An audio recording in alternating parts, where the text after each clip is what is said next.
السلام علیکم ناظرین، آج کی اس ویڈیو میں ہم شب برات کی حقیقت بیان کریں گے کہ 15 شعبان کی رات کیا ہوتا ہے۔ ایک روایت میں ہے کہ 15 شعبان کی رات اللہ تعالیٰ آسمانی دنیا پر آتا ہے اور اپنا جلوہ نور بکھیر دیتے ہیں اور اللہ تعالیٰ کی رحمت آواز دیتی ہے کوئی مجھ سے مانگنے والا میں اسے عطا کروں، ہے کوئی مجھ سے بخشش طلب کرنے والا میں اس کی مغفرت کروں۔ حضرت عائشہ رضی اللہ تعالیٰ عنہ فرماتی ہیں کہ رسول اللہ صلی اللہ علیہ وسلم اکثر 15 شعبان کے دن کا روزہ رکھتے۔ ایک مرتبہ حضرت عائشہ رضی اللہ تعالیٰ عنہ نے پوچھا، یا رسول اللہ صلی اللہ علیہ وسلم، آپ 15 شعبان کا روزہ کیوں رکھتے ہیں؟ تو حضور اقدس صلی اللہ علیہ وسلم نے ارشاد فرمایا، عائشہ 15 شعبان کی رات میں ملک الموت کو وہ تمام نام دیے جاتے ہیں جس کا اس سال مرنا ہوتا ہے، اس سال جس کا پیدا ہونا ہے، جس کا مرنا ہے، سب لکھ دیا جاتا ہے اور اس رات سال بھر کا رزق بھی لکھ دیا جاتا ہے، اس رات سال بھر کی تقدیر بھی لکھ دی جاتی ہے اور 15 شعبان کو آپ صلی اللہ علیہ وسلم خاص طور پر روزہ رکھتے۔ اس رات بندوں کے سال بھر کے اعمال اللہ تعالیٰ کے حضور میں پیش کیے جاتے ہیں۔ تو عائشہ، میری خواہش ہے کہ جب میرے اعمال اللہ تعالیٰ کے حضور میں پیش ہو تو میں روزے سے ہوں۔ حضور اقدس صلی اللہ علیہ وسلم 15 شعبان کو خاص طور پر روزے کا اہتمام کیا کرتے تھے، کیونکہ اس رات جس کا پیدا ہونا ہے، جس کا مرنا ہے اور کون جیے گا، کس کو کتنا رزق ملے گا، سال بھر کا رزق لکھ دیا جاتا ہے۔ اس رات لوگوں کی زندگی اور موت کا فیصلہ ہو چکا ہوتا ہے۔ اس رات سال بھر کی تقدیر لکھ دی جاتی ہے کہ کون آئے گا، کون جائے گا، کون جیے گا، کون مرے گا، اور اس رات اللہ تعالیٰ کی خصوصی رحمت بندوں پر نازل ہوتی ہے اور یہ رات مغفرت والی رات ہوتی ہے۔ اللہ تعالیٰ اس رات سب کی مغفرت فرما دیتا ہے سوائے اس کے جو شرک کرنے والا ہو، کینہ رکھنے والا ہو، شراب پینے والا ہو، شراب کا عادی ہو اور ماں باپ کی نافرمانی کرنے والا ہو۔ جب تک یہ سب توبہ نہ کر لے، اللہ تعالیٰ شب برات کی رات بھی ان کی مغفرت نہیں کرتا۔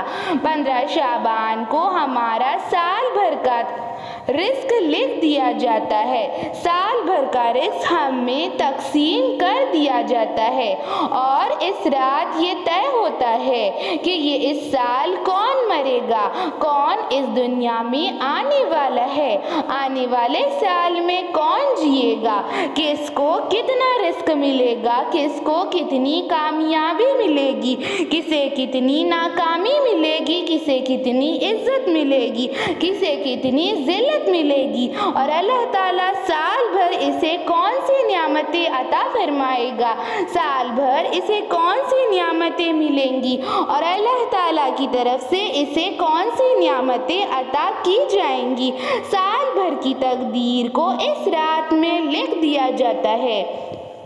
شب برات کی رات اللہ تعالیٰ قرآن پاک میں فرماتا ہے، قسم ہے اس روشن کتاب کی، بے شک ہم نے اسے برکت والی رات میں اتارا۔ اس سال بھر کی تقدیر کو لکھ دیا جاتا ہے کہ کون آئے گا، کسے اس سال جینا ہوگا، کہ کون اللہ تعالیٰ کے پاس جائے گا، کسے اس سال اللہ تعالیٰ اپنے گھر یعنی خانہ کعبہ بلائے گا، یعنی کہ کہ کسے اس سال حج یا عمرہ نصیب ہوگا، کسے اس سال اللہ تعالیٰ اپنے گھر کی سعادت نصیب فرمائے گا۔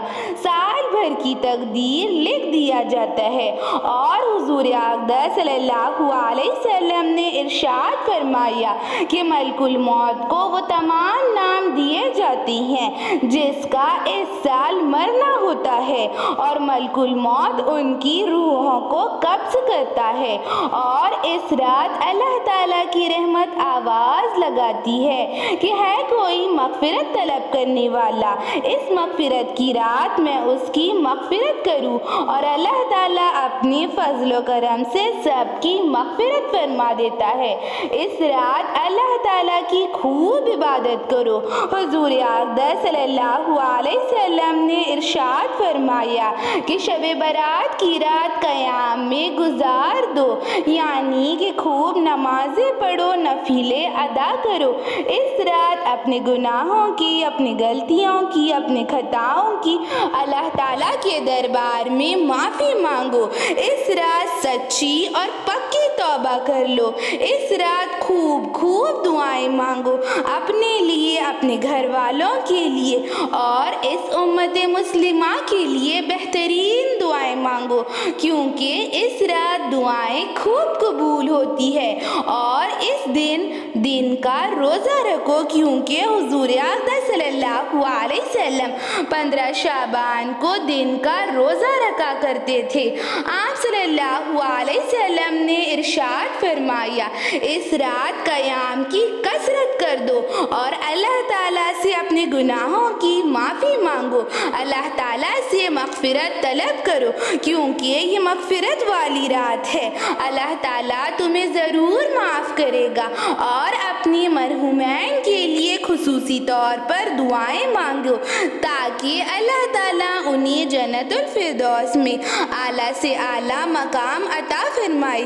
اللہ تعالیٰ انہیں قبر کی تنگی سے بچائے۔ اللہ تعالیٰ ان سب کی مغفرت فرمائے۔ اللہ تعالیٰ آپ سب کی مغفرت فرمائے۔ اللہ تعالیٰ ہم سب کی مغفرت فرمائے۔ اللہ تعالیٰ ہمیں دنیا اور آخرت کی کامیابی عطا فرمائے۔ اللہ تعالیٰ ہمیں دنیا اور آخرت کی عزت عطا فرمائے، ذلت اور رسوائی سے بچائے۔ یا اللہ ہمیں ذلت اور رسوائی سے بچا۔ یا اللہ ہماری مغفرت فرما۔ یا اللہ ہمارے مرحومین کی مغفرت فرما۔ یا اللہ ہمیں ذلت اور رسوائی سے بچا۔ اے اللہ ہر قسم کی تنگی سے بچا۔ اے اللہ پریشانی، دکھ، درد سے بچا۔ اے اللہ برکت والی حلال کشادہ روزی عطا فرما۔ اے اللہ ہمارے رزق میں برکت عطا فرما۔ اے اللہ ہمیں دنیا اور آخرت کی کامیابی عطا فرما۔ اے اللہ دنیا اور آخرت کی عزت عطا فرما۔ اے اللہ دنیا اور آخرت کی بھلائی عطا فرما۔ اے اللہ اس تقدیر لکھنے والی رات میں اے اللہ ہماری بہترین تقدیر لکھ دے۔ اے اللہ ہم سب کی مغفرت فرما۔ اے اللہ ہمارے مرحومین کی مغفرت فرما۔ اے اللہ انہیں جنت میں اعلیٰ سے اعلیٰ مقام عطا فرما۔ اے اللہ ہم سب کی مغفرت فرما۔ اے اللہ ہمیں جنت الفردوس میں داخل فرما۔ اے اللہ ہمیں جہنم کی آگ سے بچا۔ اے اللہ جہنم کی تپش سے بچا۔ اے اللہ جو ماں باپ اپنے بچوں کے لیے، رشتے کے لیے پریشان ہیں، انہیں نیک اور صالحہ جوڑا عطا فرما۔ اے اللہ جو بے اولاد ہیں، انہیں نیک اور صالحہ اولاد عطا فرما۔ اے اللہ جو قرض کی تنگی سے پریشان ہے، رزق کی تنگی سے پریشان ہے، ان سب کی دعاؤں کو قبول فرما، ان سب کی پریشانیوں کو دور فرما۔ اے اللہ تو رحمان ہے، اے اللہ بے شک تو رحمان ہے، اے اللہ تو رحم کرنے والا ہے، اے اللہ تو رحمان ہے، اے اللہ تو رزاق ہے، اے اللہ تو بہترین روزی عطا فرمانے والا ہے۔ اے اللہ ہمیں بہترین روزی عطا فرما۔ اے اللہ ہماری روزی کو کشادہ کر دے۔ اے اللہ ہمارے دل کو وسیع کر دے۔ اے اللہ جھوٹ، غیبت، چغلی سے ہماری حفاظت فرما۔ اے اللہ ہمارے دل کے کالے پن کو مٹا دے۔ اے اللہ اے میرے اللہ، اے میرے خالق، اے میرے مالک، اے میرے رازق، ہمیں مانگنا نہیں آتا، تو اپنے فضل سے عطا فرما۔ اے اللہ ہمارے لیے جو بہتر ہو وہ عطا فرما۔ اے اللہ ہمارے لیے جو بہتر ہو، جو ہمارے حق میں بہتر ہو، ہمیں بہترین عطا فرما۔ اے اللہ تو بہترین عطا فرمانے والا ہے۔ اے اللہ ہمیں مانگنا نہیں آتا لیکن تجھے عطا کرنا آتا ہے۔ اے اللہ اپنے فضل سے عطا فرما۔ اے اللہ ہمارے گناہوں کو معاف فرما، ہماری دعاؤں کو قبول فرما۔ ایسی اسلامک ویڈیوز کے لیے چینل کو سبسکرائب